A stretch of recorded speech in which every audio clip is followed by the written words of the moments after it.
Hi everyone, I'm Courtney. I'm one of your registered dietitians. We are here today in this video to talk about ingredient swaps. I know it's tough when you're at the grocery store and you're looking for a specific ingredient, and in the last 6 weeks or so, there's just been some items that are just not on the shelves, or when I go, they're not on the shelf, but there are some recipes that my family loves or I want to make, and there's just one ingredient that might be missing. So today we're going to talk about some common ingredients in your pantry and your fridge that you can mix and match together to still get the same outcome as what was intended in the original ingredients and the recipes that you might have that you're finding online or in a cookbook in your house. Or just, your tried and true loved recipes. So we're going to talk about some ingredient swaps today, and then we're going to switch gears a little bit, and I'm going to focus on protein and protein swaps specifically. And the reason I really want to talk about that is because there is a possible impending meat shortage, and I know a lot of people are feeling anxious about that. There's a little bit of anxiety with my boys specifically because they are meat eaters, and we go through like 2 pounds of meat at a meal. So you want to be mindful of what can you mix and match, what can you switch out in our meals that are either plant-based or vegetarian proteins to still make sure that you're getting the protein needs for yourself and for your family through the different meals and combinations that you'll make. So we'll talk about not only ingredient swaps, but we'll also talk about protein swaps today as well. So first, let's talk about the ingredient swaps. So what I wanted to really focus on is some of these easy switch outs for ingredients and for recipes that you might have on hand. And I think that this doesn't only go for right now when you can't get a specific ingredient, but in general. I mean, I can't tell you how many times I've gone to start making something and then I go in my cupboard and I'm like, oh shoot, I didn't know anybody used the last bit of X, Y, or Z. And then I think I can't make that recipe any longer. And sometimes that is the case, but there are a lot of things that we can substitute or swap out, and that way we still can make the recipe we want to make. So you notice I have the citrus fruits down here. All of these are interchangeable with each other. You could even do lemons, limes, oranges, grapefruits. They all really work well interchanging for each other. There's many times that I've used grapefruit juice when orange juice is called, or orange zest when lemon zest is called for. It's only if it's the main ingredient would I be a little bit hesitant, but typically they all work well interchangeably. The other day I couldn't get limes at the grocery store for salsa, so I just got this little squeezable lime juice container. They have limes and lemon juice containers in the produce department, and that way it's just in the fridge, but that way I'm still able to make my salsa with that specific tang that limes have. So having those kinds of things on hand is helpful. White wine, if it's what you can easily switch out white wine for chicken stock or veggie stock. If you don't have any unsalted stocks in the house, you could certainly make it with a cup of water and a tablespoon of soy sauce. That kind of gives that same umami flavor that the broth will give or the unsalted stock will give. And then you can add some dried herbs into it and spices to kind of give it whatever flavor profile that you're looking for. Oil, vegetable oil has been kind of scarce at the grocery store. I think because a lot of people are baking and making some of those homey comfort foods. They're frying a little bit more at home. So vegetable oil has been a little hard to get. I've been baking a little bit more than I normally do too, per request of my family. So when I couldn't get oil a couple weeks ago, I was using applesauce, unsweetened applesauce in place of the oil. The next thing I want to talk about is sweetener. When honey is called for in a recipe, you can easily use agave nectar or you can use maple syrup, preferably 100% maple syrup. The pancake syrup is not the same swap out. There's high fructose corn syrup, preservatives, and lots of extra sugar in there. So you want to make sure that if you're swapping out for honey, it's actual 100% maple syrup. Brown sugar is another thing that I think a lot of people don't have on hand all of the time. I'm not a baker. I'm more of a cook. I don't like to measure. I kind of mix and match everything. And so I don't often have baking ingredients all the time in my pantry. So when I started making cakes during this quarantine, because it was requested by my family, I didn't have brown sugar. So I just used my plain white sugar and I added in a little bit of molasses, which I had from a previous recipe. And voila, you had that kind of similar flavor profile and it worked great in the cake recipe that I was making. So easily switch outs like this. In the handout that goes along with this video, all of the measurements and all of the swaps are listed out for you, so you can kind of use that as an at-home reference. Barbecue sauce, if you're run out of it and you're making something, you can easily combine ketchup and mustard together to kind of give it that same tangy flavor that barbecue sauce has, and you can add spices and herbs to it to kind of give it the same flavor that you like. Specifically right now, you might not find the specific brands that you like, so you might want to make it on your own. Over here I've got yogurt and mayonnaise. If a recipe calls for mayonnaise and sour cream and you're just out of it, you can certainly use non-fat Greek yogurt. The other day when we were making quesadillas, I opted to not even buy sour cream just for the mere fact that we don't go through it quickly, so I end up tossing it and I didn't want to waste it. So we always have non-fat Greek yogurt on hand, so that's what we used instead, and you really can't tell. Plus, bonus, non-fat Greek yogurt adds a lot of protein and less calories than, like, say, the sour cream or mayonnaise would in a recipe. So any kind of dips or dressings that you're making, easily you can swap those out for each other. I've got over here breadcrumbs. If you're out of breadcrumbs or you just didn't buy them, you can certainly crunch up some whole grain crackers or some bran cereal. Even if you got some stale bread left over, you can kind of grate that down and use that as breadcrumbs as well. Dried herbs. Anytime a recipe calls for fresh herbs, you can certainly use dry herbs. You'll just use it's roughly about a half portion, just because it's a little more flavorful in the dried component. The flavor's more intensified, so you won't need as much as when the fresh herbs are called for. And then things like garlic powder. If you're out of fresh garlic, or you thought you had a clove in your drawer and then you go through it and you just can't find it, you can swap out 1 garlic clove for 1 teaspoon of garlic powder, and you'll still kind of get that garlic flavor in the food that you're looking for. So these are just some easy ingredient swaps that you can do at home so that you can still make those recipes that you're finding that you want to make, but you just don't have that one ingredient. Hopefully this gives you a little bit of direction. So let's switch gears now and focus on protein swaps. So this is definitely a hot topic right now and something that a lot of people are feeling anxious about. So I want to make sure that you have some information so that you know that you're providing yourself and your family with enough protein to meet your needs and your body's requirements.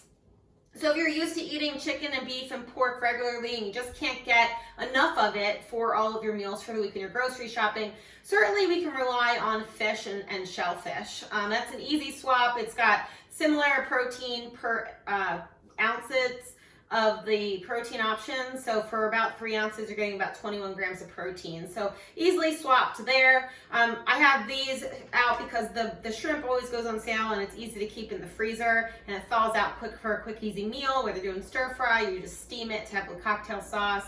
If you're throwing it into like a risotto or a pasta dish, shrimp is just easy and versatile. Then I have the mahi loins here, the bag. We finished them last night, but I just wanted to show you the bag. I stock up on these individually vacuum sealed fish, just because that way I know that they're in there and I have them when I need. Our family eats fish pretty regularly. I'd say probably about 3 to 4 times a week. It's recommended that you eat fish 2 to 3 times a week if you're a fish eater. It really helps to get in some of those healthy omega-3 fatty acids. Plus, they tend to be really lean protein options, which are good calorie-wise and fat-wise. But mahi that we did, they were individually vacuum sealed. You can get salmon this way, tilapia, any of those options. If you're not a fish cook, if you feel nervous about cooking fish, if it's just not something that you're used to cooking, I hear that a lot from a lot of people. Start out with like firm white fish like mahi. Or salmon. Salmon is very forgiving because it's got natural fat in it, so it doesn't really dry out very quickly, and it's a little bit more forgiving flavor-wise for what herbs and spices you might add in. There's lots of different marinades and flavor profiles you can use for salmon and fish in general, but those would be the 2 that I would kind of start out with, and tilapia for the home cook who's not used to cooking fish. And then baking it, broiling it, and pan-searing it are super easy. So those would be what I would probably start with. But kind of stocking up on these things and focusing on maybe having it a little bit more often in your week if you can't get the chicken and the beef and the pork that you might be used to. Shrimp and shellfish, I just want to kind of hit on with cholesterol. Just be mindful that the issue with shellfish is not that it's so high in cholesterol that you shouldn't eat it. I know that's kind of been told to people who have high cholesterol over the years. It's not really that big of an issue because there's not fat that comes along with the shellfish cholesterol. So as long as you're not eating it with drawn butter and in an Alfredo sauce or deep fried, you're okay to have it, more than once a week. You could have it twice a week, even 3 sometimes. But just being mindful of variety in this situation. When you can buy a couple of different kinds of fish and seafood, try to do it. Now we want to kind of focus on other proteins like eggs. Eggs are a great, quick and easy meal, breakfast, lunch, or dinner. It's also a great protein and meal option to have your kids start to learn cooking skills with. It's easy to scramble an egg, hard-boil an egg, poach an egg, frittatas, right, quiches, anything like that. You can kind of start them learning how to cook with eggs. It's easy to do. One thing to keep in mind is that if you're eating eggs more often, you do want to be mindful of how many yolks that you're eating, just because of the amount of saturated fat and cholesterol that's in the yolks. You want to kind of keep it to no more than 1 to 2 yolks in a day. For kids, it's not as much of a concern. So I wouldn't limit the yolks for kids, but for adults, you do want to be mindful specifically if you have any heart health issues.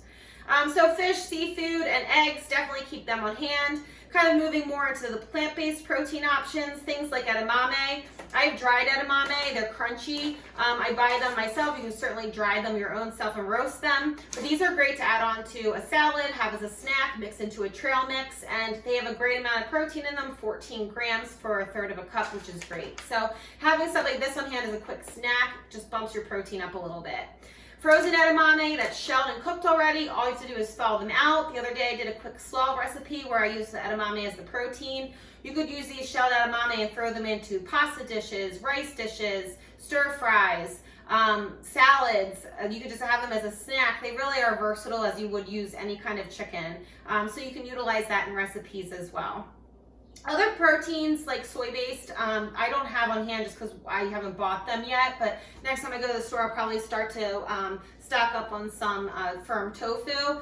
Extra firm tofu, you can pan sear, bake, and really utilize similarly to meats as well, meat and fish. So I'll stock up on some tofu the next time I go. If you're at the store, you could certainly buy also seitan, tempeh, things of that nature that you can also really exchange evenly out for in meals as a protein. So other items that we can use for plant-based protein swaps would be our beans and legumes. So certainly utilizing those in our meals. Be mindful of quantity because the calories can scoot up. So no more than 1/2 of a cup of beans at a meal.